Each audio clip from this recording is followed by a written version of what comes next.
तो इस वीडियो में हम लेंगे अब महमूद गजनवी के आक्रमणों के प्रभाव। पिछले वीडियो में हमने पढ़ा कि महमूद गजनवी ने भारत पर 17 बार आक्रमण किए और हर बार के आक्रमणों के दौरान उसने भारत की अपार धन संपत्ति को लूटा। 30 अप्रैल 1030 ईस्वी को महमूद गजनवी की गजनी में मृत्यु हो गई। तो उस समय वो 59 वर्ष का था। तो उसके जो आक्रमण हैं उन आक्रमणों के क्या प्रभाव भारत के ऊपर पड़े। भारत के ऊपर जो है उसके बड़े ही महत्वपूर्ण प्रभाव उसके आक्रमणों के पड़े। तो सबसे पहले भारतीयों की जो दुर्बलता थी वो प्रकट हो गई।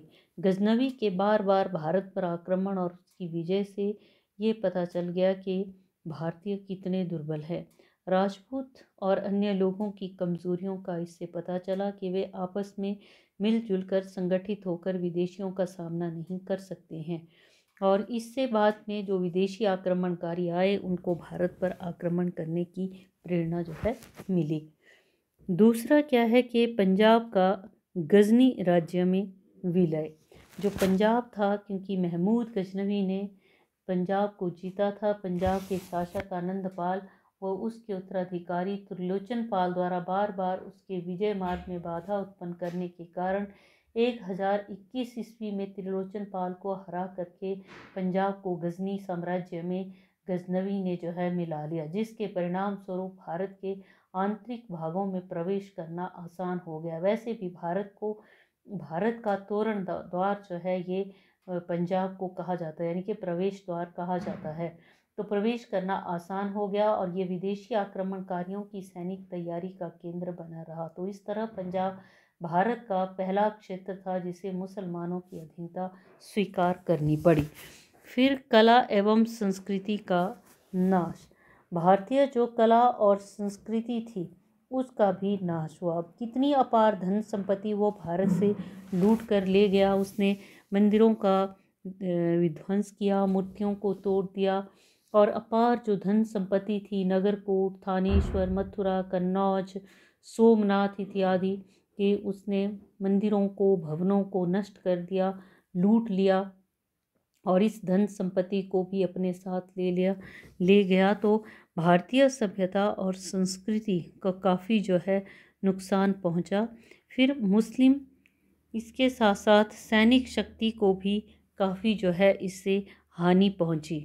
जो सैनिक शक्ति थी भारत की, महमूद ने अपने सैनिक अभियानों के समय हजारों जो सैनिक थे भारतीय सैनिकों का वध किया और इससे भी ज़्यादा बंदी बनाकर अन्य देशों में दास और दासियों के रूप में भेज दिए गए। जैसे पेशावर के युद्ध में जयपाल के 15,000 सैनिक मारे गए और इसी प्रकार अन्य शासकों के सैनिक भी महमूद से युद्ध करते हुए मारे गए। तो इस तरह महमूद के निरंतर युद्धों से भारतीय राजाओं की सैनिक शक्ति को बड़ी हानि पहुंची। और अगला है भारत में इस्लाम का प्रसार। महमूद के आक्रमणों से भारत में इस्लाम का जो है प्रसार हुआ पहली बार। फिर धन की हानि, जैसा कि मैंने पहले भी बताया कि अपार धन संपत्ति की जो है उससे हानि हुई, क्योंकि उसने मंदिरों को लूटा, नगरों को नष्ट किया। उसने नगरकोट के प्राचीन मंदिर से 7 लाख सोने की मुद्राएं, 200 मन शुद्ध सोना, 2000 मन कच्ची चांदी, 20 मन हीरे जवाहरात, 700 मन सोने चांदी के बर्तन उसने लूटे। सोमनाथ से 20 लाख रुपए का माल, मथुरा कन्नौज से भी बहुत अधिक माल जो है उसने लूटा। तो आर्थिक तौर पर काफ़ी धन की जो हानि थी वो हुई। फिर मुस्लिम संस्कृति का प्रसार ये भारत में जो है उसके आक्रमणों के फलस्वरूप हुआ।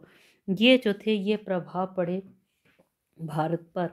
फिर अगला है तुर्कों की सफलता के कारण। क्यों तुर्क जो है भारत में सफल हुए।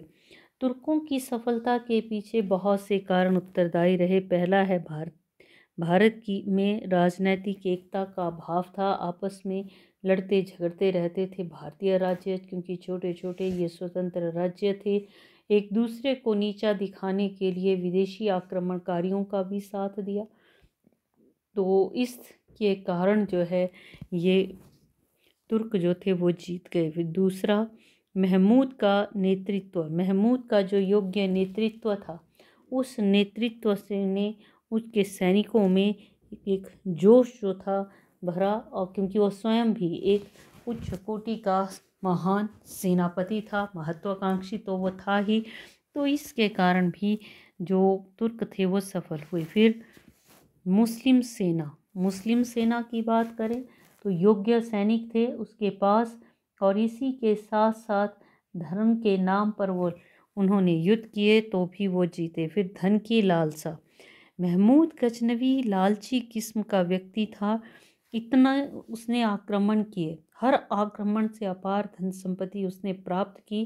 पहले आक्रमण से जो धन संपत्ति उसे मिली, उसका जो लालच था वो आगे के लिए और बढ़ता गया, वो समाप्त नहीं हुआ, और इस धन प्राप्त करने की लालसा ने उसे भारत पर एक नहीं बल्कि 17 बार आक्रमण करने के लिए एक तरह से उसको विवश कह लीजिए या के लिए प्रेरित किया।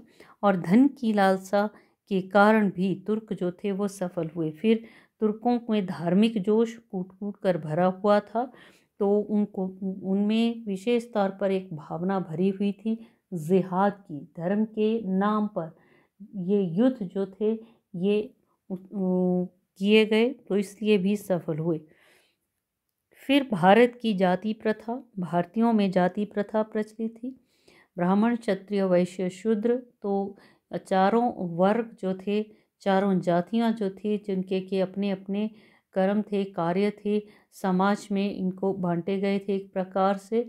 तो इसी के तहत एक वर्ग जो कि सैनिक का काम करता था वो था क्षत्रिय, तो अन्य वर्ग जो था इससे अछूता रहा, और इसलिए भी भारतीयों की हार हुई और ये जीत गए जो तुर्क थे। राजपूतों में एकता का अभाव भी था, तो इसलिए भी तुर्क जीते। और अगला है भारतीयों में धार्मिक अंधविश्वास। भारतीयों में धर्म के अंतर्गत अंधविश्वास था, जैसे कि सोमनाथ की बात करें तो सोमनाथ के मंदिर में बहुत से पुजारी थे, नर्तकियां थी और अन्य लोग थे, लेकिन उनका ये सोच थी कि भगवान जो सोमनाथ हैं वो हमारी रक्षा करेंगे, और उन्होंने लड़ना छोड़ दिया। तो इसके कारण भी ये जो इस तरह की भावना थी, जो अंधविश्वास था, इसके कारण भी तुर्कों की जो है जीत हुई। तो इस वीडियो में इतना ही, आगे का हम मोहम्मद गौरी के बारे में अगले वीडियो में बात करेंगे।